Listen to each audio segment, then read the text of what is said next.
There you go. Sal Bavato, the Regional Transit Authority Director.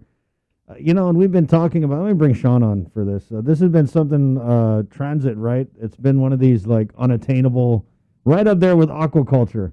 I feel like we've been having this conversation about transit for, geez, man. I want to say the heyday, Sean, winners ride the bus. Remember Man, that? it's been a long time, hasn't it? Waiver Yeah, ride. that was, That was waiver ride days. yeah, I mean, that was the catchphrase, the slogan, if you will, the marketing, right? When we were, I don't even know what was that, the 80s or what, but That was around like 85, I 86. believe so. yeah, Yeah, winners mid ride the '80s bus. going Yeah. into the early '90s. Yeah, like I said, it's been a minute, and you can definitely feel cells. Regional transit. It's not one of these glory agencies, right? No one was like, "Oh, they're getting transit on. Let's tune on to the link." But it's, I think it could be key in so many people's, especially as we start to reopen the economy. I mean, there's a lot of people who just can't afford a car, uh, who need to get to work and need to do things, and need to have that service be reliable. So we'll see. But Mr. Bavata is always getting worked up when we bring him on. You can always hear that he's like, "Oh, it's good. I like that." It's a lot better than some of these guys who come on and they're like, "Oh, it is what it is." Sean, good morning. Hey, good morning, Chris. Good morning, Jason. Good morning over there, Joser and everyone. It's been a while. Happy New Year to you guys. I think the last time we talked was just right after the election, right? Right. I haven't seen you since last year. So we wanted to bring you on and hang out with us this morning. I know you guys, Shawn Gumataotao, familiar face, former KUAM anchorman, also did a lot of time with the Camacho administration. And we just kind of value your insight here, Sean. It's been a crazy week. We got a good after party set up at 9 to kind of talk about a lot of. I'm definitely gonna tune in for that for sure. Yeah, and then it's going to be an interesting panel, as I'm pretty sure it's going to get a little hot. There's been some controversial stories here on the link, and then there's everything else too, like back to school. And what about your family, Sean? You got kids back in school face to face? How's that been for you guys? Yeah, well, absolutely, Chris. So my youngest daughter just started her first face-to-face class. I think it was 2 days ago over at Inauguration Middle School. And then my two oldest kids are still online. I have a senior and a sophomore at Notre Dame now, believe it or not.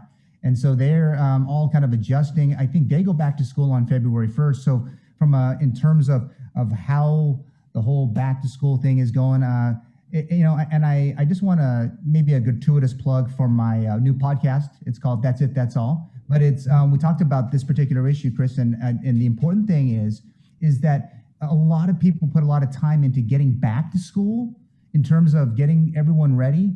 So kudos to the school administrators, all the teachers, our friends over at GDOE, the Catholic schools, the private schools, because man, it's been a while. So we're kind of happy. I think everyone's getting fatigued. Chris and Jason, my wife and I kind of joke. I'm the IT guy. I'm the principal. She does the lunch and some of the discipline. And we have a real big appreciation now for sure. And we should all have an appreciation for what's happening in our schools as they support the education needs of all of our kids. Yeah, and I mean, I don't think we can appreciate enough GDOE. I mean, they really pivoted fast on this, and turned up with the online learning and with the hard copy distribution.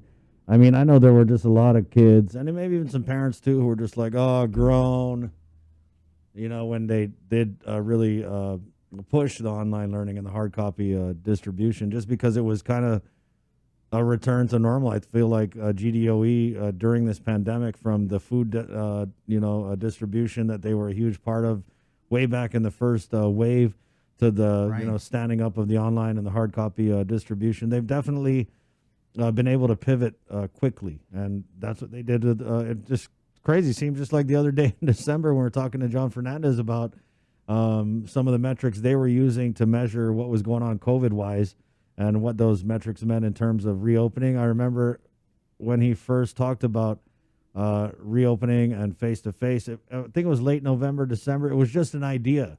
And at the time he brought it up, people were like, "Oh, no, we can't went face-to-face in January. Are you crazy?" But fortunately, things ended up playing out where we saw the numbers decrease, the car score went down, and lo and behold, here we are with kids going back to school. That's an important point. Is that they have pretty much followed the lead of, and again, and because she's on the call, I'll just go ahead and say it. The lead of the Guam Department of Public Health and Social Services, what the lead of public health at the front end of the pandemic, guiding the policy relative to getting everyone back to kind of call it the normal, if you will. The whole idea that DOE is able to do it is significant. And, Chris, we forgot to talk about the University of Guam. I teach at ULG. We're doing everything online for this semester again, as we did since last year. There is a push, maybe hopefully to go back to face-to-face in the fall semester, but right now we are doing it all online. So another benefit for DOE, my daughter has a laptop in her middle school classroom. Just think how crazy this is, considering they barely had textbooks. So putting the resources of what we're getting through the CARES Act and the like to get it to schools like the middle and public middle and high schools and elementary schools is a big deal. And it'll help complement the learning that these kids are doing currently today. Yeah, I think that's a good point, Sean. I mean, there's just so many, I like to call them COVID silver linings. I mean, nobody wanted this pandemic, but the federal government and with the CARES Act really, I mean, all this money coming in, it's been able to get us things that we would only dream of. You're right. I mean, barely had textbooks. Now we're giving away laptops. So there are definitely some silver linings.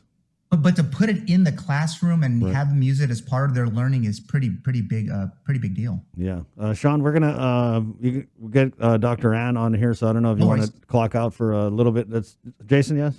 I was just gonna say, we open our show, kind of like, just we kind of stumbled onto it, but the snake problem on Guam, and we've got a couple of videos and we got some pictures that we can show of snakes. And Glenn Lujan, who joined us on comments, said, all joking aside, there are going to be quite a lot of snakes out today, with the day being nice and sunny because it rained so much yesterday.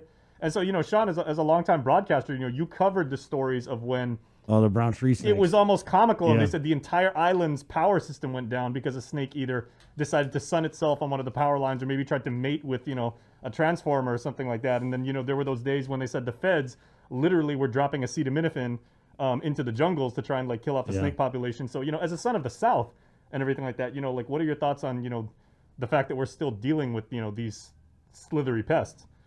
Well, remember back in it was maybe the mid 90s, you never really saw cages out. It was just the guys from the U.S. Department of Agriculture going out and plucking snakes from trees. Right. Now they're using cages. They are still dropping mice from the sky filled with acetaminophen to get the snakes kind of tamped down. But yeah, the snake problem is not going to go away until we can get some major efforts. The invasive species issues are huge for Guam and all of Micronesia, and it's a really big problem. Yeah, I mean, from the little red fire ant to the rhino beetle to the vines of love. Right. I mean, it is interesting, and that's why I brought it up, because, those people that have worked in Guam news, either print or broadcast or online going back a while, people bring up, and, now with Facebook, people bring up videos and pictures of themselves catching snakes or seeing snakes. But people that have been doing this kind of work for a while, they're like, dude, this problem has been going on for a while. Right. I mean, and so it's incumbent on all of us to think about the efforts. There's still, funding being put out by Congress for this effort. It's not going to be going away anytime soon that I've read. So I think but we have to be aware. And as a community, we have to look at these things and be mindful of those issues and be mindful of trying to help curb these problems, just like the brown tree snake. Man, I remember when there was conversations, just me being on the radio, about bounties for snakes. People were trying to figure out how to monetize it. There was I don't even know who it was, but there was somebody who was like, we could make an industry, snakeskin boots, snakeskin wallets. This was actually real talk, guys, back in the day when, it was just brown tree snake, brown tree snake, brown tree snake. Government leaders and community leaders were trying to figure out ways to get rid of these snakes. And so we would actually sit and talk about bounties, right? People were like, oh, let's get $5 a snake. Yeah, no, it's just kind of like the redemption of a bottle for a soda. I mean, that's how crazy the talk was relative to that in the mid 90s. almost near the year 2000. We did that talk was kind of percolating all across from the mayor's council all the way up to Adelup. It was a pretty interesting time. It was, yeah. Throwback, flashback Friday, guys. On snakes, of all things. Right. There were also recipes that people were being encouraged to eat the darn things. I don't think anybody wanted to do that. I remember that. Dr. Ann, I've tried snake before. It tastes like chicken. That's what they say about all the mystery meats, but it does.